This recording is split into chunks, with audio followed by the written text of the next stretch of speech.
Hello friends, இன்றைக்கி அமாவாசை சமையல் எங்கள் வீட்டில் என்னான்னு சொல்லி பார்க்கலாம். பாருங்கள், சுட சுட சோறு.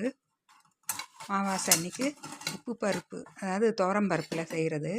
வெறும் துவரம்பருப்பு நல்லா வேக வச்சு அதுலேயே கொஞ்சம் மஞ்சத்தூள், கொஞ்சம் பெருங்காயத்தூள் போட்டு வேக வச்சு கடைஞ்சி வைக்கிறது தாங்க உப்பு பருப்பு. அப்புறம் அந்த மொச்சை அவரையில் கூட்டுன்னா அதில் கத்திரிக்காய், மஞ்சள் பூசணிக்காய் எல்லாம் போட்டு செய்கிறது.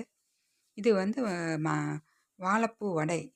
வாழைப்பூவில் கிறிஸ்பியாக வடை செஞ்சுருக்கேன். இது மஞ்சள் பூசணிக்காயில் பொரியல். அமாவாசையில் இதெல்லாம் செய்கிறது ரொம்ப விசேஷம். இது கீரை, அகத்திக்கீரை. அகத்திக்கீரை செய்கிறது ரொம்ப அமாவாசை படையலுக்கு விசேஷம்னு சொல்லி செஞ்சுருக்கேன். இப்போ சோளக்கரு ஸ்வீட் கார்ன் வேக வச்சுருக்கு. தயிர் உர ஊற்றி வச்சுருக்கேங்க. பாயாசமும் செஞ்சுருக்கேன். அதுதான் பாருங்கள், பாயாசமும் இங்கே இருக்குது. அது நெய் வீட்டில் உருக்குன நெய்.